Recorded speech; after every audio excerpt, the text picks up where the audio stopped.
हाय friends, मैं हूं Manav. Welcome to Movie Shoovy. करते हैं आपस में पॉजिटिव सा नमस्कार और बात करते हैं एक बहुत ही इंटरेस्टिंग टॉपिक की। मेरे को लगता है कि ऐसे कोई एक केमिकल फॉर्मूला है जो मिलजुल के शायद थोड़ा सा कुछ क्रैक हो गया है कि 2023 के अंदर जो मूवीज़ हैं वो किस वजह से चल रही हैं। वो ऐसा क्या एलिमेंट है जो इन सब मूवीज़ के अंदर कॉमन है। और जब मैं आपको बताऊंगा एक एक करके चीज़ें, तो आपको ऐसा लगेगा कि हाँ, शायद ये एक हिडन फॉर्मूला होता चला जा रहा है, या फिर ये एक ऐसा टॉपिक है जो ज़्यादा अच्छे तरीके से एक्सप्लोर नहीं किया गया था और अचानक से जब ये लोग देख रहे हैं तो अनसेट तरीके से इसकी तरफ जाते चले जा रहे हैं। ठीक है, तो बात करते हैं कुछ ऐसी टॉप मूवीज़ की और उसके अंदर क्या कॉमन है, वो चीज़ें बात करते हैं। ठीक है, तो मैंने ये नोटिस किया कि ये जो 2023 के अंदर जो मूवीज़ चल रही हैं उसके अंदर कहीं ना कहीं बाप बेटे का जो इशू है, प्यार है, ऑब्सेशन है, कई बार तो डिसीट तक है। डिसीट मतलब धोखा देना। लव भी है, बहुत सारी चीज़ों का इमोशंस दिख रहा है। अभी एनिमल में तो था ही था, एनिमल पे हम बाद में आते हैं, लेकिन बाकी भी आप जितनी भी मूवीज़ देखेंगे जो इस साल रिलीज़ हुई हैं उसके अंदर फादर सन का जो डायनामिक्स है वो नेक्स्ट लेवल पे लेके गया गया। जब केजीएफ वगैरह आई थी तब एक समय था जब बहुत स्ट्रॉन्ग तरीके से माँ का जो इम्पोर्टेंस है, और वो हमेशा ही रहेगा। नीडलेस टू से, जो जननी होती है, पालने वाली होती है, उसका एक अलग इमोशन होता है। उसको मतलब बहुत टाइम से बॉलीवुड ने, डाउन साउथ ने बहुत अच्छे तरीके से एक्सप्लोर किया है, और जिस तरीके के कॉम्प्रोमाइज़ एक माँ करती है बहुत अच्छे से दिखाया है।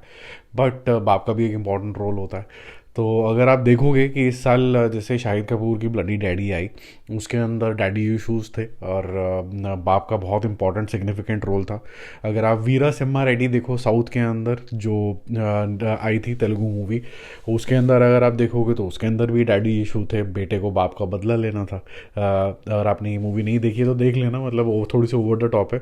और जिस तरीके से ये मूवी चलती है, एंटरटेन करती है, लेकिन लॉजिक वॉजिक ज़्यादा ढूंढने की कोशिश मत करना। वो नंदामुरी साहब की इसी तरीके की मूवीज़ होती हैं। वारिसू अगर आपने देखी हो तो वारिसू के अंदर भी क्या था, जो बाप और जो लड़का है उसके अंदर इश्यूज थे, उनके कन्फ्लिक्ट्स थे। वो सब जो ओरिजिन दिखाया गया वहीं से दिखाया गया, और वो कैसे रिजॉल्व होता है इनके अंदर। थलापति विजय की ये मूवी थी। सत्य प्रेम की कथा जो कि हिट हुई, उसके अंदर भी कहीं ना कहीं जो बाप और बेटे का जो प्यार दिखाया गया, अलग तरीके के डायनामिक्स दिखाई गई, वो बहुत अच्छी थी। रॉकी और रानी का भी जो मेन प्रेमाइस है वो यही है कि जो आप फैमिली के डिसीजंस ले पाते हो, नहीं ले पाते हो, इसलिए क्योंकि फादर सन का जो डायनामिक्स है वो ठीक नहीं है। जैसे ही वो करेक्ट होता है दुनिया ठीक होने लग जाती है। अब बात करते हैं बहुत साल पुरानी भी जैसे पॉनियन सिल्वन के अंदर फादर और विक्रम दोनों के जो इश्यूज थे वो भी आपने देखे कि विक्रम के इश्यूज थे, वो अपने घर नहीं जाता था, वो कहीं ना कहीं फादर से लिंक था, और वो फिर किस तरीके से ब्रिज आउट होता है। ड्रीम गर्ल 2 की बात कर लेते हैं, जिसमें आयुष्मान खुराना था। आयुष्मान खुराना और उसके फादर के जो डायनामिक्स थे वो एक स्पेशल रिलेशनशिप था। ओ माई गॉड 2 वो तो जेनरली ओ माई गॉड 2 में तो फादर सन का ही सारा डायनामिक्स था, क्योंकि फादर खड़ा हो जाता है अपने बच्चे को एक जस्टिस दिलाने के लिए। और फिर सबसे बड़ा जस्टिस तो था गदर 2 के अंदर, जिसके अंदर हथौड़ा ही उठा लिया था सनी देओल ने, जाके लेके आता है बेटे के लिए। और जवान में तो फिर शाहरुख खान ने बोल ही दिया कि बेटे से बात करने से पहले बाप से बात कर, बेटे को हाथ लगाने से पहले बाप से बात करो। और डायलॉग भी कितना ज़्यादा फेमस हुआ।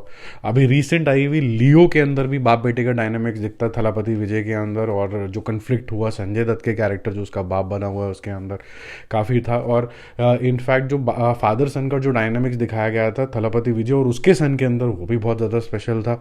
और एक एक्सट्रीम टॉक्सिक रिलेशनशिप भी दिखाया गया एनिमल के अंदर अब, जिसके अंदर फादर सन का एक बहुत ही स्ट्रॉन्ग ऑब्सेशन कह लीजिए, हेट कह लीजिए, कंफ्यूजन कह लीजिए, डिसएग्रीमेंट कह लीजिए, ये सब चीज़ें हुई। तो भैया ये है सिंपल सी बात कि अगर आपको मूवी आज के टाइम में चलानी है और आपको दो स्ट्रॉन्ग कैरेक्टर्स चाहिए जिनकी अपनी अपनी पर्सनालिटी खुद भी हो, तो फादर सन से बड़ा कॉम्बिनेशन नहीं हो सकता। ठीक है, so I think movie makers are done with दोस्ती यारी। वहाँ पर बहुत सारी मूवीज़ बन चुकी हैं, राइट फ्रॉम शोले, मदर के ऊपर बहुत सारी बन चुकी हैं। फादर सन का ऐसा लग रहा है कि शायद एक ऐसा पहलू है जो ढंग से एक्सप्लोर नहीं हुआ था या फिर अंडर डेवलप्ड था। तो इस स्टाइल की जो मूवीज़ हैं वो रिफ्लेक्ट कर रही हैं कि अगर आप इस रिलेशनशिप को थोड़ा सा और आगे लेके जाते हो तो कहीं ना कहीं आपको सक्सेस मिलती है। अब देखो ये कोई हिडन रेसिपी नहीं है, कोई चिकन खुराना नहीं है यहाँ पर, लेकिन कोई दो मूवीज़ ऐसी भी थी जो बिना इस फार्मूला के लिए भी चली। फॉर एग्जांपल पठान, जिसने बहुत ही सिग्निफिकेंट मूड स्विंग किया कि बॉलीवुड के लिए स्पेसिफिकली, कि भाई हिंदी सिनेमा के लिए स्पेसिफिकली, बॉलीवुड बेकार वर्ड लगता है मुझे, हिंदी सिनेमा के लिए, कि भाई देखो आप थिएटर के अंदर नहीं जा रहे थे, लेकिन अगर आपकी मनपसंद मूवी बनाते हैं और आपके हीरोज़ को जैसे आप पसंद करते हो वैसे बनाते हो तो आप डेफिनेटली जाओगे। दूसरी थी लाइट हार्टेड तू झूठी में मक्कार, वो भी काफ़ी बड़ी हिट हुई थी। Again this was Ranbir Kapoor, awesome movie. और ये ऑसम मूवी के अंदर भी फादर सन का कोई ऐसा कोई डायनामिक्स नहीं था, यहाँ पर दोस्ती थी और लव था, और उसी में ही ज़्यादातर ये मूवी घूमी। तो ये दो मूवी एक्सेप्शन है, बट लार्जली कहीं ना कहीं बहुत स्ट्रॉन्ग रिलेशनशिप दिखाए गए हैं, डायनेमिक्स दिखाए गए हैं रादर फादर सन के अंदर। तो ये जो फॉर्मूला है ये कुछ अलग ही तरीके का है, और ये आई थिंक अभी भी बहुत पोटेंशियल है इसको, और घसा जा सकता है, अलग अलग डायमेंशन लाए जा सकते हैं। तो लेट्स सी आगे वाली मूवीज़ में हमें आपको क्या देखने को मिलता है। डंकी के अंदर ऐसा दिख नहीं रहा है कि ये वाला रिलेशनशिप बहुत ज़्यादा अच्छे से एक्सप्लोर किया गया होगा।